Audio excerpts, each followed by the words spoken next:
अस्सलाम वालेकुम। आज की वीडियो में मैं आपको बताऊंगी कि फ़्रांस के स्टूडेंट वीज़ा के लिए कौन-कौन से डॉक्यूमेंट्स रिक्वायर्ड होते हैं। सबसे पहले तो मैं ये कहूँगी कि आपके पास आपकी डिग्रीज़ होनी चाहिए। लाइक अगर आप बैचलर्स के लिए अप्लाई कर रहे हैं तो मैट्रिक और इंटर की जो डिग्रीज़ हैं, या अगर कोई ओ लेवल्स और ए लेवल्स का स्टूडेंट रह चुका है तो वो अपनी जो डिग्रीज़ हैं इससे पहले की वो रखेगा। और अगर मास्टर्स के प्रोग्राम के लिए अप्लाई करें तो फिर आपको बैचलर्स मैट्रिक से लेकर बैचलर्स तक जितनी आपके पास डिग्रीज़, डिप्लोमास जो भी है वो सारी आपके पास मौजूद होना ज़रूरी है। और ये जो डिग्रीज़ हैं इनको टेस्ट करवा लिया जाए तो ज़्यादा बेटर है, क्योंकि अगर इन केस अगर आपकी डिग्री को स्क्रूटनी करने की ज़रूरत पड़ जाती है एम्बेसी में, तो अगर उसके ऊपर हायर एजुकेशन कमीशन या आईबीसीसी की स्टैंप लगी हो तो उसके बाद जो है वो कोई जवाज़ नहीं बनता। और इन दोनों आईबीसीसी से और एचईसी के बाद जो है वो एक आती है टेस्टेशन मोफा की। मैंने वो नहीं करवाई थी, मैंने बस ये दे दी थी। मोफा की टेस्टेशन ज़रूरी नहीं है, अगर आप करवाना चाहें तो वो करवा लें, वेल एंड गुड। उसके बाद तो कोई सवाल ही नहीं उठता कि आपकी डिग्री में कोई किसी किस्म का फ़ॉल्ट है या वो जो है वो गलत है या जाली है। उसके बाद जो दूसरे नंबर पे चीज़ आती है वो है आपकी सीवी। सीवी जो है वो आपकी, मैं ये सजेस्ट करूँगी कि जिस वक़्त इंटरव्यू होता है वो सीवी आपके सामने, उन्होंने सीवी आपके आगे रखी होती है। तो मैं ये सजेस्ट करूँगी कि सीवी जो है वो आप बड़े ऑनेस्ट होके बनाएँ। मतलब कोई भी उसमें चीज़ ऐसी ना हो जो आप जो है वो बयान ना कर सकें। क्योंकि वो एक-एक चीज़ को टेस्ट कर रहे होते हैं। और सीक्वेंस का ख़्याल रखिएगा, डेट्स हर चीज़ मेंशन कीजिएगा। और जो गैप है, लाइक अगर किसी स्टूडेंट का गैप आ रहा है, वो 6 महीने ऑफ रहा है, नहीं पढ़ाई कर सका या कहीं और बिज़ी था, तो उसको मेंशन करें सीवी के अंदर भी, ताकि वो आपसे इंटरव्यू में कम से कम क्वेश्चन करें, वो आपकी सीवी देख के अंडरस्टैंड कर लें।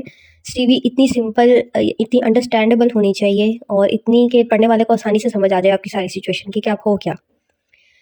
इस पर मैं एक अलग से वीडियो बनाऊँगी। और इसके बाद एप्लीकेशन फॉर्म्स हैं जो कि फ्रेंच वीज़ा वेबसाइट से आप डाउनलोड करोगे, लेकिन सबसे लास्ट प्रोसेस है।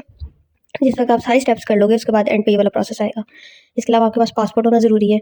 पासपोर्ट पर मैं ये कहूँगी कि वैलिडिटी उसकी इतनी हो कि आप जो है वो अप्लाई करने के, आपका जो वीज़ा प्रोसेस है वो होने तक, कंप्लीट होने तक आपकी पासपोर्ट जो है वो वैलिड हो। ये ना हो कि 3 महीने रह गए हैं और आप वो वाला पासपोर्ट जमा करवा रहे हैं, तो आपका उसके बाद आपका पासपोर्ट एक्सपायर हो जाना है, तो एक्सपायरी डेट का ख़्याल रखिए।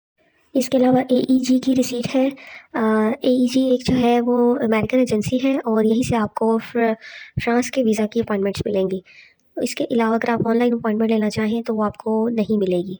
तो बहुत सारे स्टूडेंट्स कंफ्यूज होते हैं। मैं इस पर सेपरेट वीडियो बनाऊंगी, मैं स्लिप्स भी शो करूंगी कि कौन सी वो आपको रिसीट देते हैं, जो कि जब इस वक्त आप एम्बेसी में अंदर एंटर होते हैं तो एम्बेसी में जाने के लिए एंटर होते हैं तो इससे पहले शटल सर्विसेज होती हैं, और शटल सर्विसेज से पहले वो आपको बैठाते ही बस में तब है जब आप उनको ये रिसीट शो करते हैं और आपके पास वो फिर आपको एक टिकट अलॉट करते हैं। ये इस रिसीट को देखते हुए इसमें आपकी अपॉइंटमेंट डेट मेंशन होती है और ये आपका लिखा होता है कि आप किस पर्पज़ से जा रहे हैं, स्टूडेंट वीज़ा के लिए जा रहे हैं, किसी और पर्पज़ के लिए जा रहे हैं।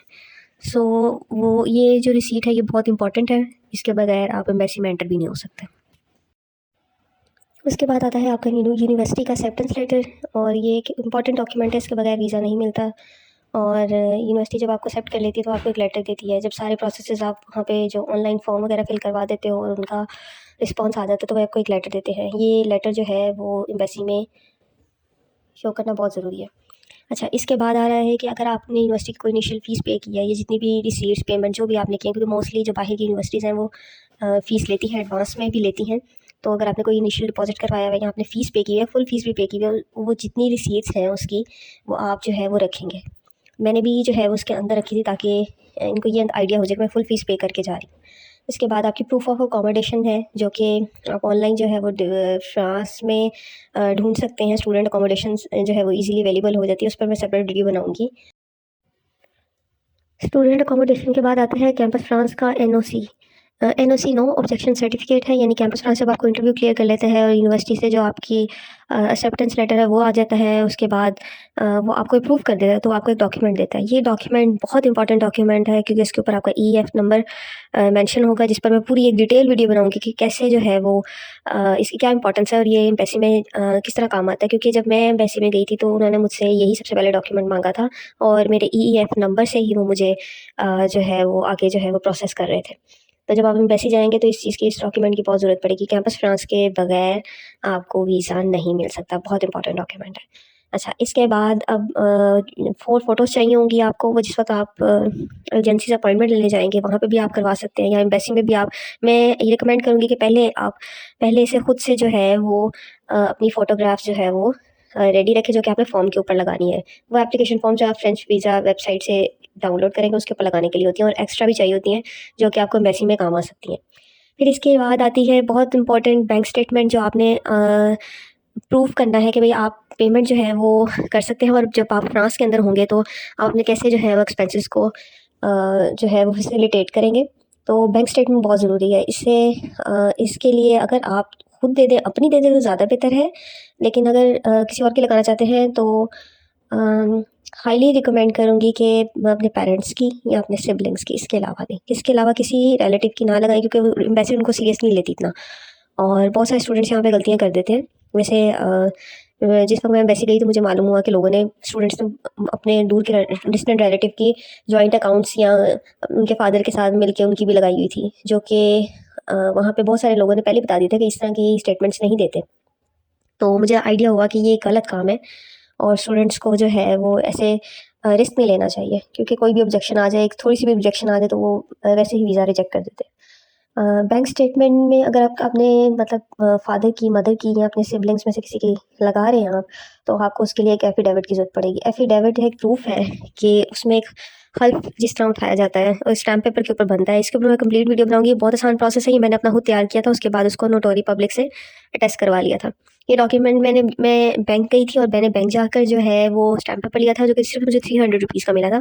उसके ऊपर मैंने इसको खुद टाइप किया था, और टाइप करने के बाद मैंने इसको अटेस्ट करवाया था जाकर। तो मैं आपको बताऊँगी किस तरह बनाते हैं, वो मेरे पास डॉक्यूमेंट पड़ा भी है, तो मैं उसको इंशाल्लाह आपके साथ ज़रूर शेयर करूँगी। It's so easy. और इसके अलावा एक और जो चीज़ मैं मेंशन करना चाह रही थी, एम्बेसी में इस चीज़ की ज़रूरत तो नहीं है, लाइक फ्रेंच एम्बेसी जो है वो आइट्स या डोलिंगो शायद ना मांगे, लेकिन मैंने अपने डॉक्यूमेंट्स में ही रखा। डोलिंगो जो थी वो मुझसे यूनिवर्सिटी ने टेस्ट करवाया था, क्योंकि मेरे पास टाइम नहीं था, तो उन्होंने मुझे 1 हफ़्ते का टाइम दिया, उन्होंने कहा था कि तैयारी करके ये आप ऑनलाइन दे सकती हैं। आइट्स कर लें तो आइट वुड बी बेटर, ये आपकी प्रोफाइल को बहुत अच्छा जो है वो साबित करेगा, क्योंकि अगर आप ज़ाहिर है इंग्लिश के कोर्स में जा रहे हैं तो उसके लिए आइट्स, डुओलिंगो या कोई और टेस्ट जो है जो आपकी यूनिवर्सिटी भी एक्सेप्ट कर रही है, आप साथ लगा सकते हैं। सो आई होप सो आपको ये वीडियो जो है वो इंफॉर्मेटिव लगी होगी। प्लीज़ कमेंट सेक्शन में ज़रूर बताइएगा, अपने रिमार्क्स ज़रूर दीजिएगा, और कोई क्वेश्चन हो तो मुझसे ज़रूर पूछिएगा। इन सारी जो डॉक्यूमेंट्स हैं जो मैंने आपके साथ शेयर किए हैं, इनके ऊपर सेपरेट वीडियो ज़रूर इंशाल्लाह बनाऊँगी मैं। अल्लाह हाफ़िज़।